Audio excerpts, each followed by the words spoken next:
Let's start here because your confidence in what we're doing and how is really important. And it doesn't begin with asking anyone to write a check for a particular project. Instead, it starts with your excellent ideas and ability to connect the dots with resources and people.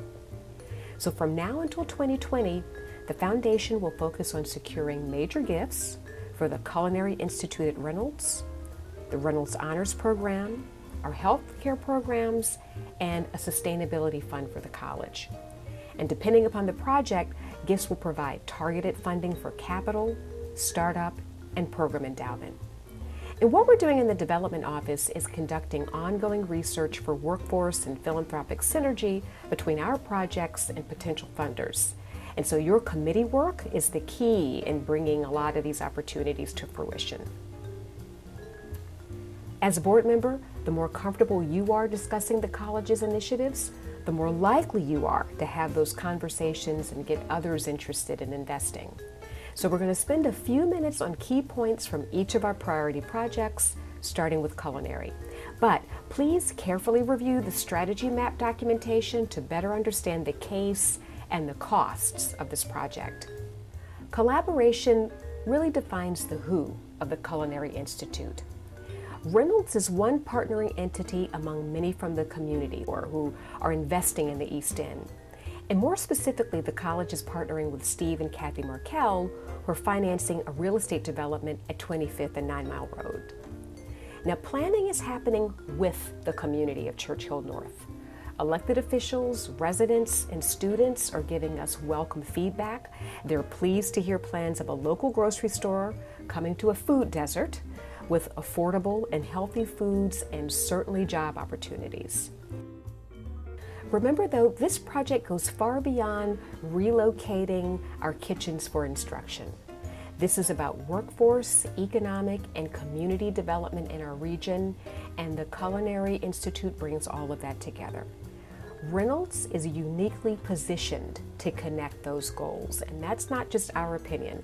Those were the independent findings of SIR, and what they concluded is that Reynolds can bring people together from many areas of our region into a trusted space in a way that other culinary schools just can't match. And so local chefs are already excited about engaging with our students and the public. We've had great focus groups getting their feedback, and they've expressed a lot of enthusiasm about the project and remaining engaged with us. So this is about food, yes, but it's also about opportunity, change, and empowerment that results from education and investment. Food is a tremendous workforce driver. Restaurants are desperate for trained culinary and hospitality staff. And the industry anticipates 3,000 job openings in the future, and that's on top of the 7,000 current positions. And the Culinary Institute at Reynolds will help meet that demand for skilled line cooks and mid-level and middle-skill professionals. Right now, we have about 300 students enrolled, many from the East End, in the Culinary and Hospitality program. And with a new facility and scholarships to incentivize participation, we expect to double that enrollment. And as an FYI, when we relocate the culinary program, we'll be in a position to repurpose that space. This is an $8.6 million campaign, $5.1 million for startup costs, and $3.5 for the Culinary Fund for Sustainability. We're actively raising funds and submitting proposals, and there's more to know about this project, especially how our horticulture program fits in. So please make sure you review the strategy map for background. Let's pivot to the Reynolds Honors Program. And for anyone who wonders if community college students have the ability and the interest in competing at a high academic level, the Honors Program answers that yes. This is academically rigorous and complex work, and it's very attractive to students who plan to transfer to a four-year institution. In fact, we have an agreement with the VCU Honors College for preferred admission and one in the works with JMU. But here's what's also wonderful about honors. Some of these students were in advanced classes in college prep and middle and high school. But others have really discovered their talents, their interest in leadership and service, as Reynolds students. And this is why community college is so special. It's a fertile ground for academic and personal development.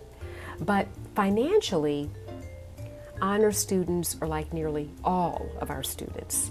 They're working and they're footing their own bill to a large degree. They rely on financial aid, and scholarships are hugely beneficial. Academically, if a student is able to spend even 4 additional hours a week studying, rather than picking up a shift at work, their outcomes improve.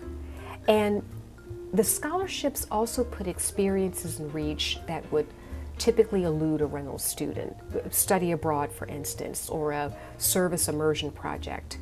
But these experiences are kept in reach for our students through scholarship awards. Our goal is to provide support for 100 honors students annually. Our current enrollment in the honors program is approximately 60, and that's grown from last year.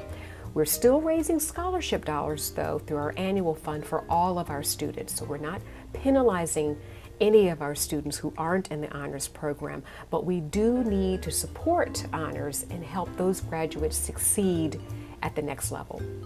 This is a $2.5 million campaign, and the focus here is certainly academics, but the workforce argument still holds a lot of water, and we've all heard this.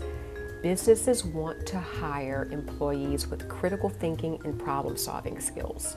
So whether it's a workforce interest or you know an individual or a company that's drawn to helping a student through a scholarship, please talk to them about creating an endowed fund for the Reynolds Honors Program. And by 2020, we'll be getting more outstanding health professionals started.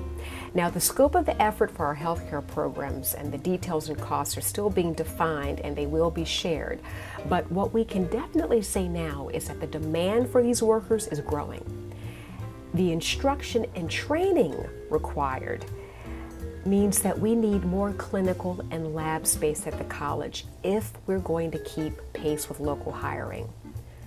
Another opportunity is to develop new career pathways and embed stackable credentials into certain programs, which allow students to learn and earn.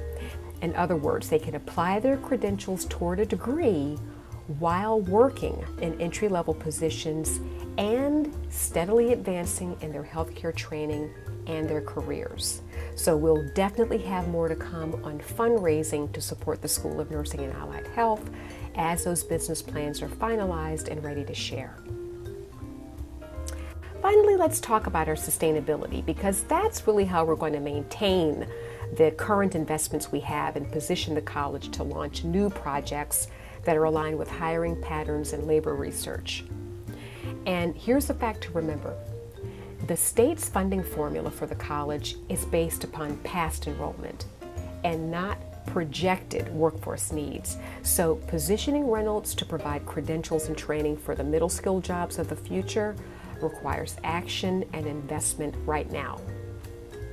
The college has more than 50 endowed funding streams for scholarships and specific instructional programs. But the Sustainability Fund, we'll call it that for now, we may land on a sexier name, but the Sustainability Fund gives us something really important.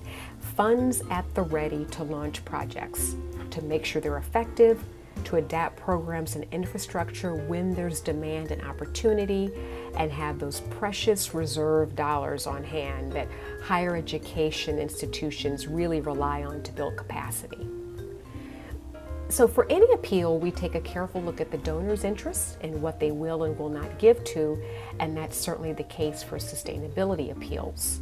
So we'll be considering the individual ask and determine if, what, and how much is appropriate. But endowment dollars are necessary resources that are carefully invested and managed by the foundation, so we will be asking for this type of support. And it's your support through your time, your ideas, donations, and matching donations you secure. All of that has put us in a great position to inform the philanthropic community about what we're doing to support local families and businesses and to enlist their help. And please reach out anytime if you have a suggestion, a question, or a request. Thank you for helping outstanding careers, lives, and projects get started.